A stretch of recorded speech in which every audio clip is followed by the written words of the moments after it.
Okey guys, Assalamualaikum. Kali ini kita akan bincangkan jawapan biowave, topik yang keempat, genetic inheritance. Okey, kita tengok soalan yang pertama. In flowering plant, red flower is dominant over white flower and long pollen is dominant over round pollen. Self-crossing of a heterozygous plant produce 2000 plant.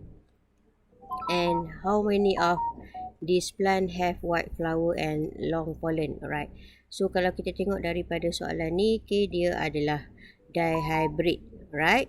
Kerana ada dua karakteristik di situ, warna dan juga bentuk pollen, right? And then daripada soalan ni juga dia mengatakan bahawa F1 mengalami self cross, sebab dia tak tulis self crossing kat situ, right? So apa yang kita kena tahu, bila dihybrid F1 self cross, F2 dia dalam keadaan phenotype ratio 9:3:1, right? Itu benda yang you all kena tahulah. Okay.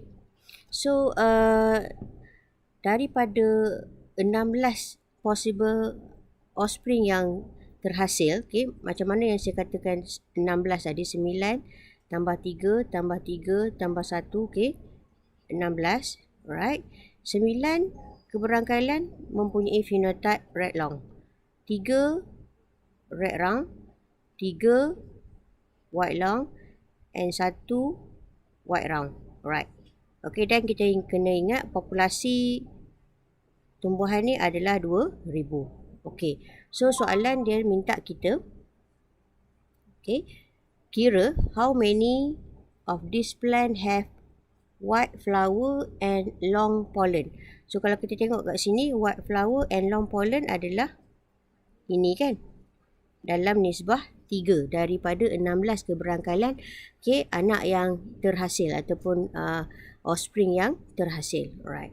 So di sini that's why cara nak kira dia, kita ambil 3 tadi bahagikan dengan 16, so kita dapat 0.1875.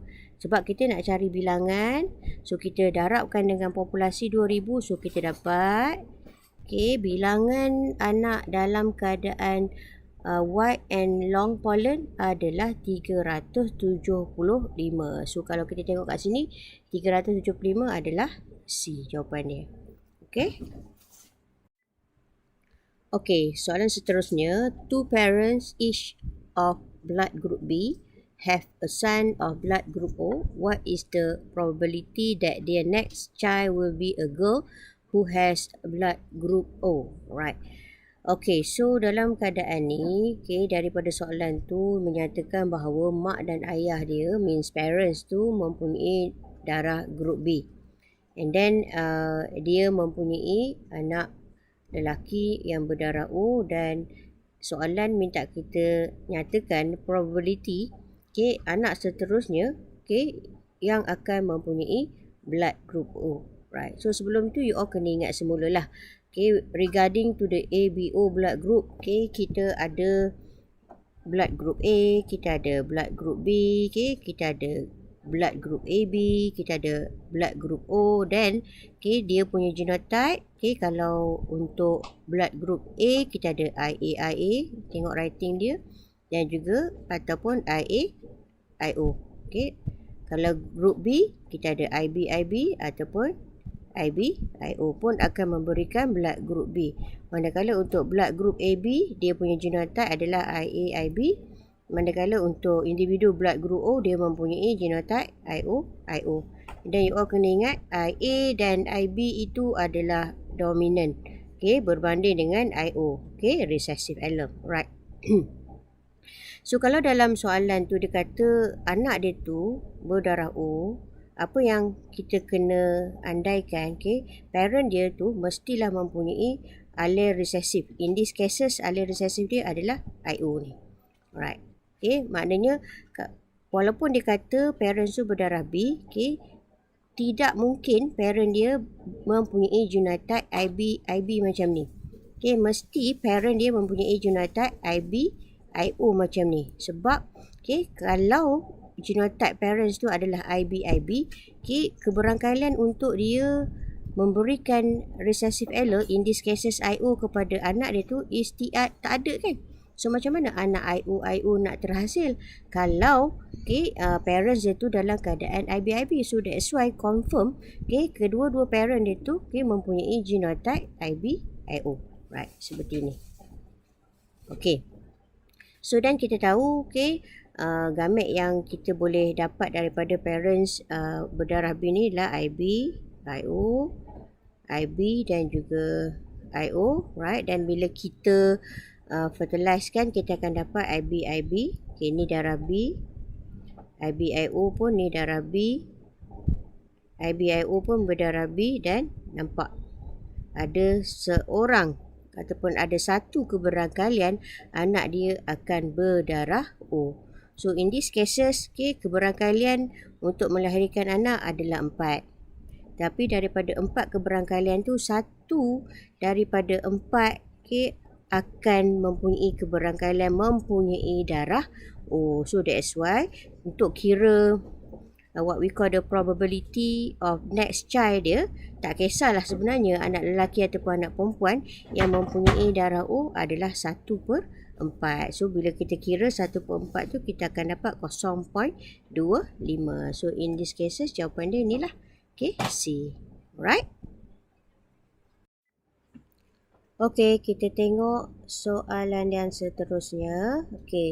When a Drosophila melanogaster fly, heterozygous for size of wing and body color, was crossed with a fly with vestigial wings and ebony body, the F1 offspring number are as below. What is the crossing over value? Right. Crossing over value ni sebenarnya kita boleh kira dengan menggunakan formula ni. Right. COV is equal to total number of recombinant bagi dengan total number of offspring. Alright. So daripada soalan dia bagi kita maklumat ni. Daripada maklumat ni yang sebenarnya kita boleh ambil nombor-nombor ni untuk digunakan di dalam formula COV ni. So daripada maklumat nombor-nombor bilangan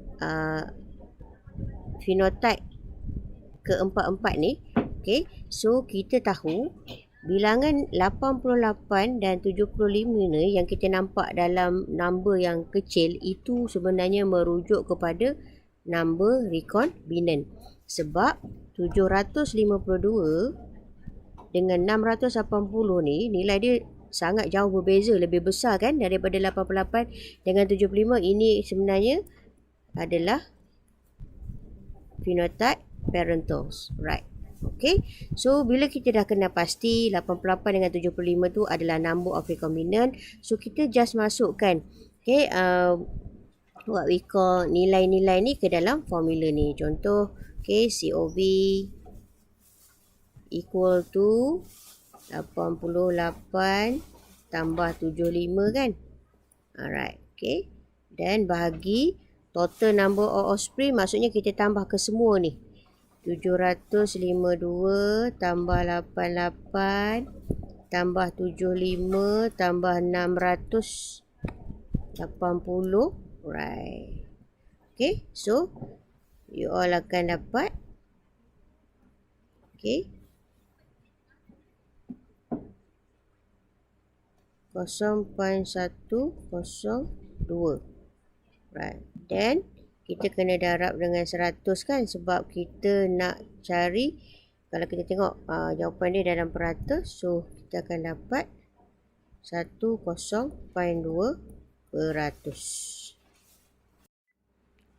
Soalan seterusnya dia kata, which of the following statement are true of the inheritance of height in humans, right?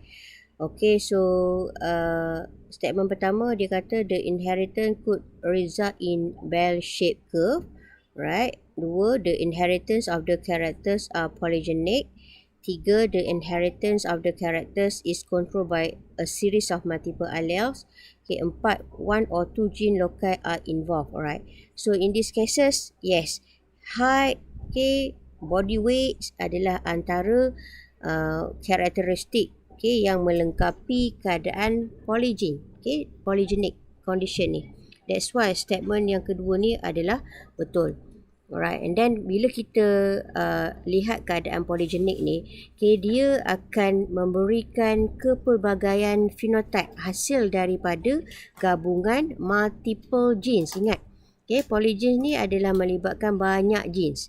Okay, so that's why bila kita tengok phenotype yang possible terbentuk, okay, ataupun yang possible kita dapat lihat, okay, dia akan membentuk keadaan seperti bell shape. So that's why, okay, statement yang pertama tu adalah betul. The inheritance could result in the bell-shaped curve. Right, okay. So, okay, statement yang ketiga ni tak berapa tepat, okay, because dia kata series of multiple alleles. Sedangkan polygenes ni adalah multiple genes, bukan multiple alleles. Right, okay. And then yang keempat tu memang tak tepat lah. One or two gene loci involved. Okay, in these cases, okay, kita melibatkan multiple genes, okay, bukan melibatkan hanya satu ataupun dua allele sahaja. So that's why, okay, jawapan yang paling tepat adalah A lah, 1 dan 2 sahaja. Okay. Okay, soalan seterusnya, the diagram below show the inheritance of a recessive trait in a family. Okay, which of the following statement are true? Okay, kalau kita tengok soalan ni bagi kita pedigree. Okay, so bila melibatkan pedigree ni yang sebenarnya kita ada dua possibility of condition. Sama ada pedigree ni melibatkan autosom ataupun melibatkan sex kromosom. Right? Okay, so sebab okay, antara autosom dengan seks kromosom ni, genotype dia adalah berbeza. Okay, sebagai contoh, let's say lah, okay, pedigree ni merujuk kepada autosom. So keberangkalan genotype yang terlibat, okay, adalah begini. Okay, sama ada homozygous dominant ataupun heterozygous, okay, ataupun homozygous recessive. Okay, disebabkan dia melibatkan recessive trait, biasanya individu yang mempunyai homozygous dominant adalah normal. Okay, individu yang mempunyai keadaan heterozygous, dia dikatakan sebagai carrier tetapi mempunyai trait yang normal. But individu yang dalam keadaan homozygous recessive, biasanya dia akan mempunyai recessive trait yang dibawa oleh allele recessive berkenaan. Alright, itu andaian yang pertama. Kalau okay, pedigree ni melibatkan autosomal. Okay, but andai katalah pedigree ni melibatkan seks kromosom. Okay, keadaan genotype dia dah berbeza because kita akan melibatkan penulisan genotype XX untuk perempuan dan juga XY untuk lelaki. Nampak? Okay, so that's why kita ada beberapa keberangkalian genotype. Okay, sebagai contoh, kalau untuk perempuan, kita ada XA. Okay, kita ada XA besar, XA kecil. Ini contoh yang ya. Dan juga kita ada XA kecil, XA kecil. Nampak? Perempuan ada 3 keberangkalian genotype. Di mana, okay, kalaulah trait itu is recessive, okay, biasanya kalau perempuan yang mempunyai genotype XA besar, XA besar macam ni, dia adalah normal. Okay, tetapi perempuan yang mempunyai genotype XA besar, XA kecil ni, kita boleh katakan dia carrier tetapi mempunyai trait yang normal. Okay, tetapi bila dia dalam keadaan homozygous recessive begini, okay, XA kecil, biasanya okay, individu itu akan mempunyai recessive trait yang dibawa oleh recessive allele berkenaan. Ingat, itu untuk perempuan. Kalau lelaki, okay, berbeza dengan perempuan tadi because lelaki hanya ada 2 keberangkalian genotype saja. Sama ada okay, dia dalam keadaan XA besar Y. Biasanya kalau XA besar Y tu dia normal lah.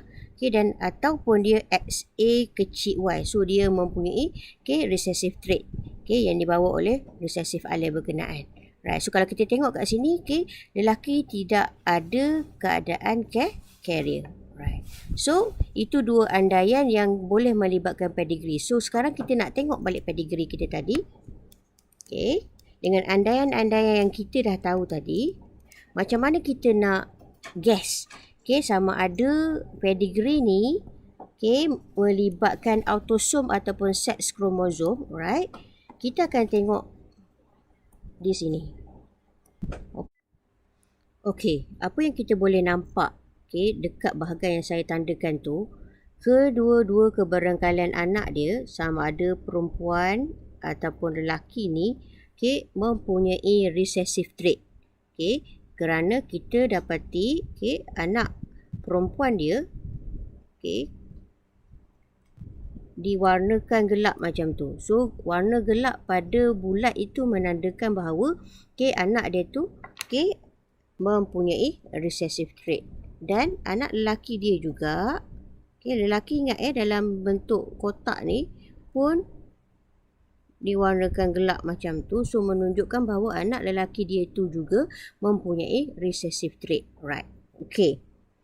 So dengan maklumat yang diberikan ni, kita kena guess genotype P ni dan juga genotype Q ni. Right. So P tu dia warna putih. So bila warna putih maksudnya dia normal. Andai katalah pedigree ni adalah autosom, so dia punya keberangkalian genotype adalah A besar ataupun A besar A kecil. Nampak? Kedua-dua genotype ni akan memberikan trait yang normal. Tetapi mungkin P tu dalam keadaan carrier pun possible juga. Tetapi kita tengok Q, ayah dia tu putih juga kan. So possibility dia pun sama. Kalaulah ini adalah autosom, A besar ataupun A besar A kecil. Tetapi antara A besar dengan A besar A kecil ni, untuk kedua-dua P dan Q, possible genotype dia adalah dalam keadaan heterozygous, A besar A kecil. Kenapa? Sebab kita dapati kedua-dua anak dia mempunyai recessive trait. Dan kita tahu individu yang mempunyai recessive trait ni mesti dalam keadaan homozygous recessive. Nampak? So setiap anak T dan U ni mestilah mewarisi satu allele resesif daripada setiap parent dia. Means satu allele resesif daripada P dan satu allele resesif daripada Q. Barulah anak dia T dengan U tu dalam keadaan homozygous resesif macam ni. Kalaulah kita katakan P dengan Q tu adalah homozygous dominant macam ni kan, kita takkan dapat menghasilkan anak yang dalam keadaan homozygous resesif. Kalau salah seorang hetero pun, kita takkan dapat anak dalam keadaan homozygous resesif ni. Kita hanya akan dapat lahirkan anak dalam keadaan homozygous resesif ni, means yang mempunyai recessive trait ni dalam keadaan kedua-duanya adalah heterozygous. So in this condition, heterozygous ni kita panggil dia sebagai carrier. Sebab tu statement yang pertama tu, both P and Q adalah carrier, itu adalah betul. Right. Okay. So kita tengok statement yang kedua, dia kata gene for the trait is sex-linked. Right. So bila melibatkan sex-linked yang genotype dia berbeza.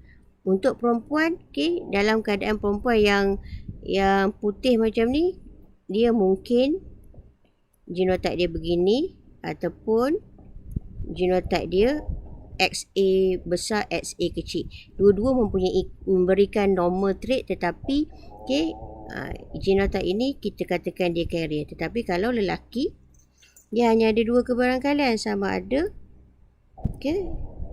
XA besar Y ataupun XA kecil Y. So dalam gambar ni, kotak tu tak shaded, right? Maknanya dia tidak mempunyai recessive trait. So bila dia tidak mempunyai recessive trait, dia punya genotype adalah yang ini, XA besar Y. Okey.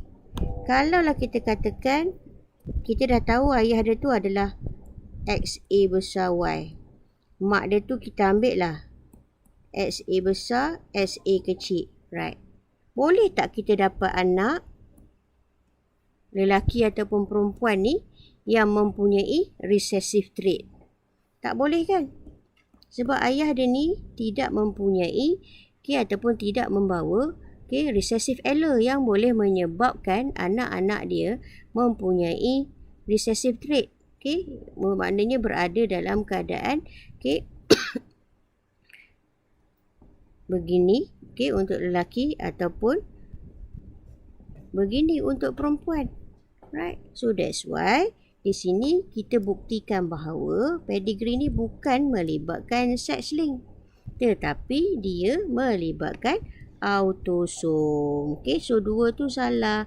Dan 3 tu dia kata the inheritance is controlled by the autosomal recessive gene adalah betul. Okay, so kita tengok statement ketiga. Dia kata S atau R adalah carrier. So logik, kalau kedua-dua carrier, anak dia V ni mesti akan mempunyai recessive trait. Tapi dalam keadaan ni anak dia tidak mempunyai recessive trait. So anak dia possible normal ataupun carrier. Right? Sebab anak dia tu kita nampak dia putih macam tu je. So statement yang ketiga tu betul. R atau S is a carrier. Okay? Right. So pilihan jawapan kita yang paling tepat adalah 1, 3 dan 4. Inilah C. Okay?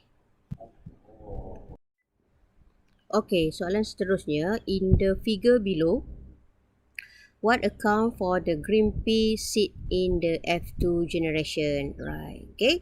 So, kalau kita tengok kat sini, kita ada yellow, kita ada green, right. So, dia menunjukkan keadaan monohybrid because kita hanya melihat satu karakteristik saja iaitu warna pea seed, right. Okay, then daripada gambar ni juga kita nampak jelas bahawa yellow ni adalah dominant trait berbanding dengan hijau ni. Okay, dia adalah recessive trait. Sebab kenapa? Kalau kita tengok dalam F1 generation ni, all dia punya offspring adalah yellow. So itu menunjukkan bahawa yellow tu adalah dominant trait berbanding dengan green as a recessive trait. Alright. Okay. So, untuk menjawab soalan-soalan ni sebenarnya kita kena buat sedikit lah dia punya genetic diagram, okay, dengan menggunakan apa-apa huruf untuk simbolkan warna for the pea seed. Okay, sebagai contoh saya buat dekat sini lah, saya guna huruf B. Okay, saya untuk mewakilkan bahagian yang pertama ni, saya andaikan parent yellow dia adalah homodominant, B besar, dan dia cross dengan pasangan dia, okay, homorecessive, B kecil, dan kita ada gamet dia. So that's why dalam F1 generation ni, okay, kita akan nampak kesemua anak dia adalah yellow. Okay, right. So saya tunjuk kat sini bahawa all B besar, B kecil, maksudnya okay, semua dalam first generation tu dalam keadaan yellow, right. So then, okay, dengan andaian ratio yang dibagi kat sini, nampak 3:1. So, kita tahu, okay, F1 dia ni akan mengalami self cross. Okay, daripada ratio 3:1 ni. Okay, so saya jalankanlah B besar, B kecil ni cross dengan B besar, B kecil. So, kita akan dapat gamet ni. Then, kita akan dapat all this F2, B besar, B kecil, 2 B besar, B kecil dan 1 B kecil, B kecil. Alright. So, daripada maklumat-maklumat ni, okay, barulah kita boleh guess apakah jawapan yang menepati, okay, the pea seed dalam F2 generation. Alright. Okay, tengok statement yang pertama. Dia kata, on average 3 out of 4 offspring ni of heterozygous parent will be homozygous recessive. Okay. Dia kata 3 daripada 4, okay, of heterozygous parent ni maknanya merujuk kepada sini dia kata okay, will be homozygous recessive. Okay, kalau kita tengok pada bahagian sini yang homozygous recessive hanyalah 1 saja kan. Okay, bukannya 3. Sepatutnya 1 daripada 4 barulah dikatakan homozygous recessive. Sedangkan dalam gambar tu homozygous recessive hanyalah 1. That's why yang A tu salah. Kita tengok B. The yellow allele is dominant over the green one. Yes, ni confirm. Okay, ditunjukkan dalam F1 generation tu. So that's why jawapan dia B. Right. Kita tengok C tu kenapa dia salah. C tu dia kata F1 generation parent are homozygous yellow. F1 generation ni nampak dia kata homozygous yellow. Sedangkan kita buktikan daripada genetic diagram ni, okay, F1 bukan homozygous tapi dalam keadaan B besar B kecil, iaitu heterozygous. Sebab tu dia salah. Okay, and then statement yang keempat tu salah sebab on average 3 out of 4 offspring of heterozygous parents will be homozygous dominant. Right. Kalau kita tengok kat sini yang homozygous dominant hanya 1 daripada 4 je kan, bukannya 3. Right. Because okay, kita daripada F2 tu kita nampak 1 homozygous dominant, 2 heterozygous dan 1 adalah homozygous recessive. That's why statement yang keempat tu tak tepat. So yang paling tepat adalah B ni lah. The yellow allele is dominant over the green one. Okay, soalan seterusnya. 3 babies were mixed up in a hospital. Okay, maknanya kita ada baby 1, baby 2, baby 3 ni. After consideration of the data below, which of the following represent the correct baby and parents combination? Alright, so daripada data ni kita ada parents yang pertama, kedua dan ketiga, di mana parent pertama kedua-dua berdarah A, parent kedua salah seorang berdarah A, seorang lagi darah B, manakala parent ketiga seorang darah B, seorang darah O. Alright, and then okay, dari maklumat ni juga dia bagi tahu baby yang pertama tu darah B, baby kedua darah O dan baby ketiga darah AB. So kita kena identify, okay, parents ni sebenarnya anak dia yang mana satu. Maknanya contohlah parent satu ni anak dia nombor 2 ke, parent yang kedua ni anak dia nombor 1 ke, sebab sekarang ni baby ni telah tertukar. Right. So dengan pengetahuan kita genotype yang membentuk ABO blood group, right, so kita boleh buat assumption lah. Okay, contoh, okay, B1 ni, okay, dia kata berdarah B, so possibility dia punya genotype 2 sajalah, sama ada IB ataupun IBIO. Okay, then okay, baby yang kedua ni dia kata berdarah O, so dia hanya ada satu possibility of genotype iaitu IOIO, dan manakala baby yang ketiga ni berdarah AB, so dia punya genotype adalah IAIB. Okay, dan untuk baby.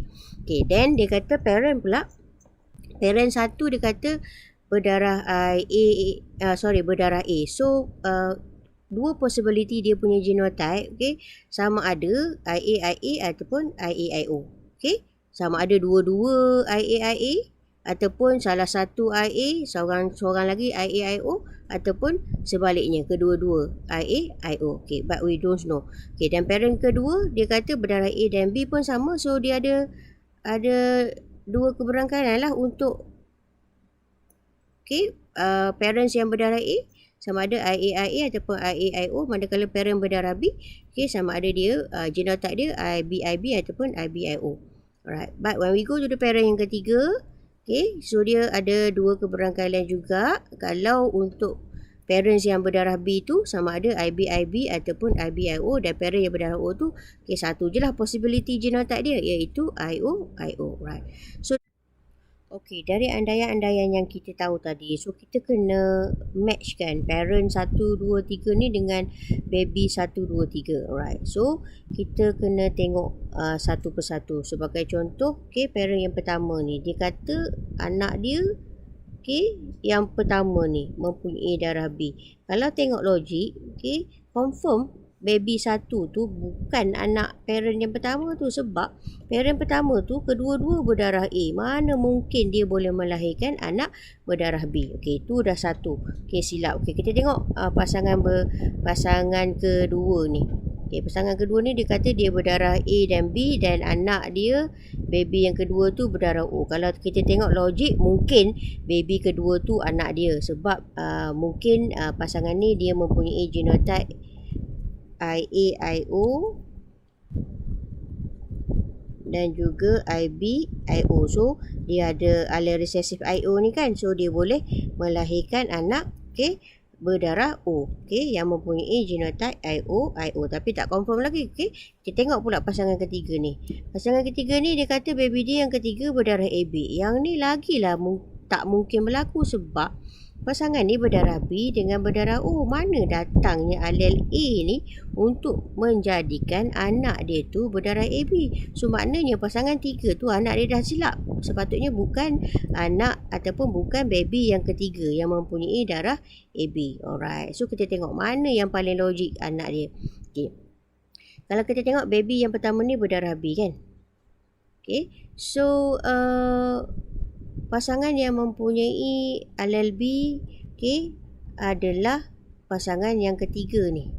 Maknanya kemungkinan besar anak nombor 1 tu adalah anak kepada pasangan yang ketiga.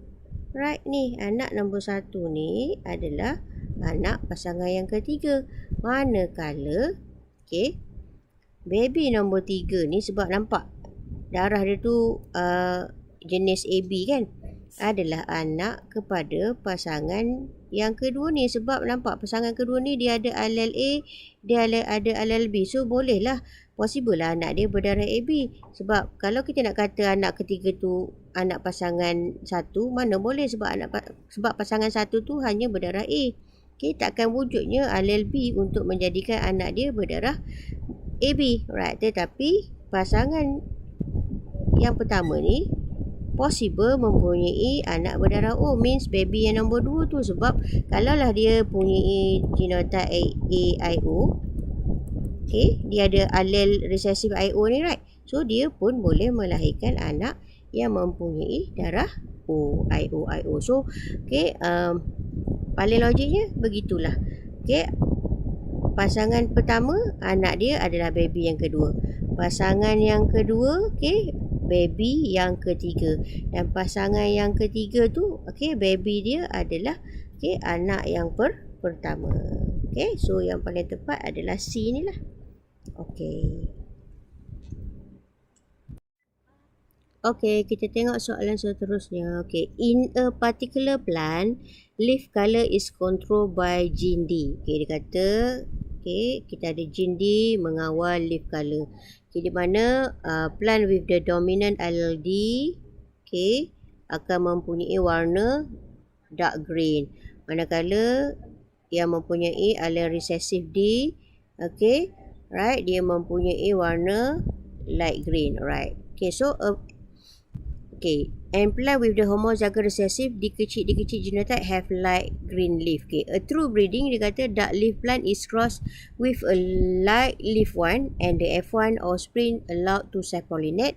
Right, so the predicted outcome of this cross is diagrammed in the Punnett square shown below, where 1, 2, 3 dan 4 represent the genotype corresponding to each box within the square.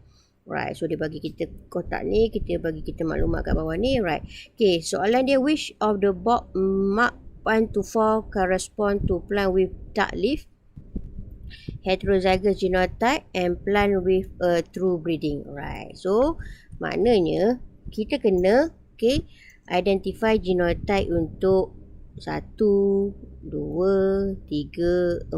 Macam mana kita nak identify genotype? Senang je sebab dia dah bagi kat sini. Okay, heterozygous tu adalah what we call self cross. Tu maknanya dia punya gamet D besar, D kecil, hetero kan. D besar, D kecil. So kita just gabung jalin je lah. Untuk yang pertama ni dia adalah homozygous dominant. Untuk yang kedua ni dia adalah heterozygous. Yang ketiga ni pun heterozygous. Dan yang keempat ni adalah homozygous recessive. Right. Okay, so kita ada tiga keadaan ni. Plant with dark leaf. Okay, so kita tahu dark leaf tadi tu adalah dominant, right? So, 2 possible genotype yang akan memberikan dark leaf sama ada dia homozygous dominant macam ni ataupun dia heterozygous. Okay, ingat. And then, okay, yang kedua adalah heterozygous genotype. Okay, maknanya kita kena tengok antara 1, 2, 3, 4 tu mana dia adalah heterozygous, dan yang ketiga ni dia suruh kita cari plant antara 1, 2, 3 dan 4 tu yang mana will be a true breeding. Ingat, true breeding adalah melibatkan homozygous dominant dan juga homozygous recessive. Right. Okay, kita tengok pilihan pertama. Dia kata plant with dark leaf, okay, adalah 2. Boleh, logik. Okay. Right. So yang kedua ni dia kata plant with duct leaf adalah 3 pun. Ni logik. Okay. And then yang ketiga tu dia kata plant with a duct leaf adalah 2 pun logik. Yang keempat tu dia kata plant with duct leaf adalah 3. Okay, logik. Okay. Kita pergi ke dua pula. Heterozygous genotype. Pilihan yang pertama dia kata 3 tu hetero, betul. Pilihan kedua dia kata 2 hetero, betul. Okay, pilihan ketiga dia kata 4 hetero. Dah salah sebab 4 tu adalah homozygous recessive kan, A kecil-kecil. Dan pilihan yang keempat tu dia kata 1 tu adalah hetero, pun salah sebab 1 tu adalah D besar homozygous dominant. Alright. So tinggal yang ketiga, plant with be a true breeding. Okay, true breeding kita tahu homozygous dominant ataupun homozygous recessive. Okay, so pilihan yang pertama dia kata 1 tu true breeding, betul. Pilihan kedua dia kata 1 tu true breeding, betul. And then pilihan yang ketiga dan keempat ni dah salah lah sebab heterozygous genotype tadi dah salah. So, okay, pilihan yang betul hanyalah 1 dan 2. That's why jawapan dia adalah A. Okay. Okay, kita tengok soalan seterusnya. Dia kata pedigree below show inheritance of colour blindness in a family, right? So, one thing, facts yang korang kena tahu, colour blind ni adalah sex link. So, tak payah nak susah-susah lah nak identify pedigree ni sama ada autosome ataupun sex link. Right, so automatically, okay, kita tahu pedigree ni adalah sex link. Okay, because colour blind dan juga hemophilia, okay, adalah condition yang berada dalam keadaan sex link. Right, okay. So now, okay, daripada pedigree yang dia bagi ni, okay, dia suruh kita identify, okay, the correct statement lah. Okay, for example, yang pertama tu dia kata one. Okay, one ni anak lelaki ni, kalau kita tengok dia kotak. So ingat, bila kotak putih tu dia adalah normal, right? So bila dia normal and then this is a sex link, okay, dia punya possibility of genotype dia adalah ini, XC besar Y. Ingat, dia putih means dia normal. So, dia punya genotype adalah XC besar Y. Right. Okay, so bila dia normal, okay, dia tak akan inherit lah recessive gene daripada mak dia. Because, okay, a colour blind ni, dia dibawa oleh recessive allele. Means, dibawa oleh C kecil ni. Ataupun, kita ada C besar, kita ada C kecil. Maknanya colour blind tu disebabkan oleh recessive allele ni, right. So sekarang ni anak nombor 1 tu dia normal kan. So dia tak adalah mewarisi recessive gene daripada mak dia. Kalau dia mewarisi recessive gene daripada mak dia, so kemungkinan dia akan mengidap penyakit colour blind. So 1 tu salah. Okay, dia kata 2 adalah heterozygous. Mana 2? Okay, 2. Right, so 2 adalah heterozygous possible. Okay, kerana kita tengok mak dia ni penghidap. So, mak dia punya genotype adalah ini, XC kecil. Okay, tetapi nombor 2 tu dia perempuan tapi dia putih. Maknanya dalam badan dia tu mempunyai recessive allele XC kecil yang diwarisi daripada mak dia. Tetapi kenapa dia putih? Sebab dia mewarisi XC besar daripada ayah dia yang normal ni. Right? So sebab itu dia adalah carrier. Right? Okay. Dan kita tahu carrier tu dalam keadaan heterozygous. XC besar, XC kecil. So statement yang kedua tu adalah betul. Right? Okay. Kita tengok yang ketiga. Dia kata daughter of one. Okay, daughter of one. Saya padam dulu. Okay, daughter of one. Okay, ni 1 dan 2. Okay, might be a carrier. Dia kata anak dia ni kemungkinan adalah carrier. Logik. Kenapa? Sebab tadi kita dah buktikan bahawa mak dia ni, okay, nombor 2 ni adalah carrier. Maknanya, okay, mak dia mungkin memberikan, okay, anak perempuan dia ni, okay, satu allele recessive yang boleh menjadikan dia sebagai carrier. So that's why statement ketiga tu betul. Okay, statement yang keempat tu, 3 will pass recessive gene to his child. Okay, kita tengok 3. Okay, nombor 3 ni dah dia dalam keadaan normal, kotak putih. So maknanya dia punya genotype XC besar Y. Mana mungkin dia nak mewarisi recessive gene sedangkan dalam badan dia dah tak ada pun recessive gene, right? So, statement keempat tu tak tepat. So, yang paling tepat adalah B lah. 2 dan juga 3.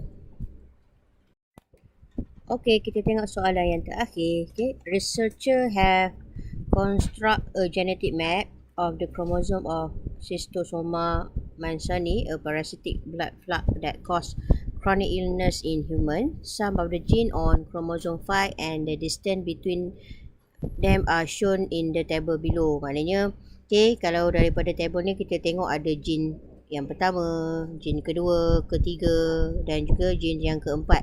Okay, dalam jarak yang berbeza antara satu sama lain. Okay, so jika diberi a distance antara gene-gene ni, okay, kita perlu plot, okay, a ruler scale macam ni. Sebab soalan-soalan dia, kalau kita tengok pilihan jawapan dekat bawah tu, okay, dia nak kita tentukan kedudukan gene, dia nak tentukan kita jarak antara satu gene dengan satu gene, right? So macam mana kita nak plotkan maklumat distance yang diberi ni pada ruler scale kat sebelah ni? Okay, yang pertama kita perlu cari jarak gene yang paling jauh. So kalau kita tengok kat sini, okay, distance paling jauh adalah 24.3, iaitu jarak antara gene 2 dan 3. So apa yang kita boleh andai, gene 2 berada dekat sini, gene 3 berada dekat sini dan jarak antara gene 2 dan gene 3 tu adalah 24.3. Okey, lepas tu kita plot, okey, jarak antara dua gene yang kedua tertinggi. So sekarang ni kita ada 16.1 kan, iaitu antara, okay, gene yang ketiga dan juga gene yang keempat. Right, so kita boleh andaikan bahawa kedudukan gene yang keempat tu is around here. Okay, gene yang keempat tu lebih kurang berada dekat sini lah. Okay, maknanya jarak antara gene yang keempat dengan gene yang ketiga tu adalah sekitar 16.1. Okay, dan kita plot, okay, jarak gene, okay, antara gene yang pertama dan ketiga pula. Itu kalau kita tengok distance ni adalah 13.0. So lebih kurang gene yang pertama tu berada dekat sini lah. Okay, so jarak dia antara gene yang ketiga tu adalah sekitar 13.0. Dan seterusnya yang paling dekat adalah antara, okay, gene kedua dengan gene yang keempat kat sini kan, sekitar 8.2 saja, right? So kita dapati jelaslah dekat sini gene 2, dekat sini gene yang keempat, lepas tu kat sini gene yang pertama, right, dan yang kat ujung ni adalah gene yang ketiga. So kalau kita tengok dekat sini dia, okay, statement yang pertama dia kata the distance between first and the last gene, okay, 24.3 maps units. Alright, so betul lah antara gene yang pertama, okay, dengan gene yang terakhir ni, okay, jarak dia adalah, okay, 24.3. So statement yang pertama tu betul. Tengok statement yang kedua, dia kata sequence of the gene adalah 1, 3, 2, 4. Salah, sebab kita dah tahu sequence ni adalah 2, 4, 1, 3. So sequence, okay, sorry, so statement yang kedua tu salah. Kita tengok statement yang ketiga, dia kata distance antara gene 1 dan 4, okay, dia suruh kita kira sebenarnya jarak antara gene 1 ni dengan gene 4 ni, alright, okay, adalah 3.1. So macam mana nak kira? Okay, sekarang ni kita tahu jarak antara gene 3 ni, okay, dengan gene keempat ni, okay, dengan gene yang keempat kat sini adalah 16.1. Manakala jarak antara gene 3 ni dengan gene 1 ni, okay, adalah 13. Sebab kita nak tahu jarak antara jin 1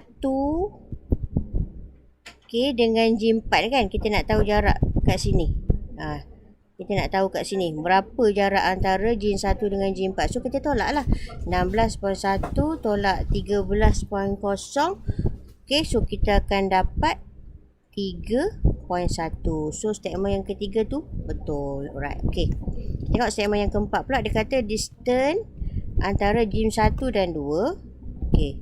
Antara jin 1 dan juga jin 2. So di sini okay, kita tahu tadi jarak antara 1 dan 4 ni adalah 3.1. Manakala okay, jarak antara okay, 2 dengan 4 tadi adalah 8.2. So kita boleh kira lah daripada 1 ni sampai ke 2 ni adalah hasil tambah 3.1 tambah 8.2 iaitu 11.3. So betul. So pilihan jawapan yang tepat dia adalah 1, 3 dan 4 iaitu C. Right, so I think that's all. Okay, terima kasih. Assalamualaikum. Bye.